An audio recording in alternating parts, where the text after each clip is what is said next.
Hello and greetings from Iceland. Yesterday marked the longest pause between eruptions since the volcanic activity began near Grindavik. With that milestone in mind, I want to look at what several experts have been saying recently. The big question is, of course, is this finally over? Can we begin focusing on rebuilding and reopening the schools in Grindavik, which would be a major milestone? And are such plans too risky, might one ask? So let's explore the likelihood of another eruption. And as long as magma continues to flow into the reservoir beneath Svartsengi, the probability of another eruption remains significant. The magma accumulation doesn't have to end up with an eruption though. A magma runoff into the fracture systems under there is also one of the possible scenarios. And Professor Magnús Tumi Guðmundsson believes we should continue to exercise caution. He points at the only comparable event fairly well documented, the so-called Krafla fires in North Iceland between 1975 and 1984. During that episode, there was a 3-year pause between the final two eruptions, or after the magma supply had begun to decline. The situation at Grindavik is somewhat different, however. The magma reservoir has already accumulated more magma than it contained before the previous eruptions. And the idea that the inflation could simply continue for another 1 or 2 years without a major event somehow seems unlikely. Magnús Tumi also says that if another eruption does occur, the most likely location would be the central part of the crater or north of it. And looking at history, no eruption has occurred within the present-day town boundaries since the end of the Ice Age. Flowing lava did, however, ignite a handful of houses in the northern edge of town. And when the lava barriers were constructed, the alignment was based on the location of ancient eruptive fissures. So it was very unfortunate, or even a planning mistake, that fissure opened twice within those lava berms. On the other hand, those fissures were very small compared to the overall scale of the eruptive events. And as for whether schools should reopen in Grindavik, Magnús Tumi says that ultimately this is a decision for the residents themselves. There is certainly some level of risk, but he does not appear to oppose reopening the schools. And another Icelandic expert, Páll Einarsson, he said that he himself would be willing to work in Grindavik, but as for bringing his children or grandchildren to go to school there, it's not a good idea in his opinion. So his approach is more cautious. The town's new mayor, however, points out that Grindavik is already open to everyone. Children are already spending time in town, like tourists, and the school operation next winter would be very limited. We are talking about 50 students. In that sense, reopening the schools is partly a symbolic statement, an effort to reclaim the town and move the recovery process forward.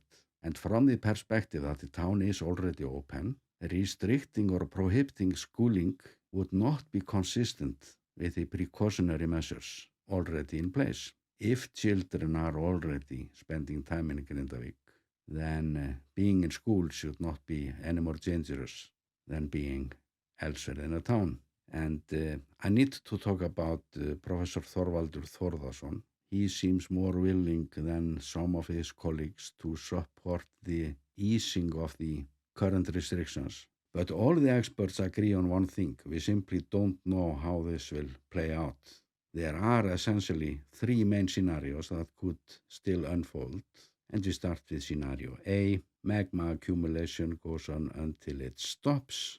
The Svartsengi power plant will be left with a huge sack of magma under there to dry the turbines in the power plant for decades and keep the guests of the Blue Lagoon warm. And scenario B might be a magma runoff into the fracture system under there, perhaps with a little overspill to the surface, like on April 1st, 2025, when the fractures literally swallowed most of the magma and there was only this tiny little eruption near the village that went on for just a few hours.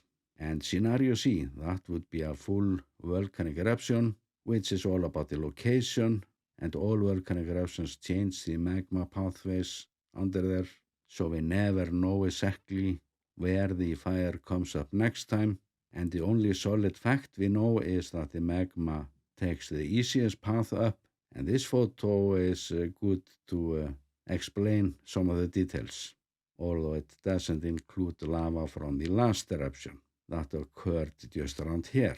But this is the central section of the eruptive fissure, where the greatest volumes of lava have flowed, both during the current eruption sequence and in the past. And the usual path lies somewhere under the highway there to Grindavík and up to the craters, where a shift of only a few meters can determine where the lava ends up. Like when the fires have occurred south of the central section, that is the lava that largely bypassed the defense barriers and created this dramatic new landscape around the village. But the most likely outcome is believed to be the other direction, northeast. And the further north, the better, up to a certain extent. So the last eruption that occurred just around here was excellent. Fine storage there for plenty of lava. And many experts believe that this trend to the northeast will continue, although not all of them do so. So the fourth expert I'm mentioning now, Ármann Höskuldsson, he has suggested that the activity will migrate westward to another ancient crater west of Grindavík. But I'm not going deep into that now. My point is mainly that the scenario of a major eruption beginning within the town boundaries is generally considered unlikely. The current safety measures are extremely robust, and a part of that monitoring network is a borehole near the Blue Lagoon that has proven to be one of the most reliable early warning systems. And this all comes back to one phrase, a certain risk, and how much weight we should give it, especially when we are talking about children.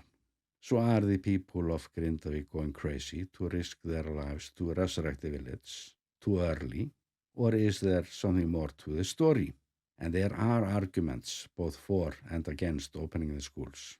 And there is also a certain risk in keeping the town closed for another year or two, only to discover that it wasn't necessary, because that might be the case. It might cost time. And talking about certain risk, I could go on and on about that.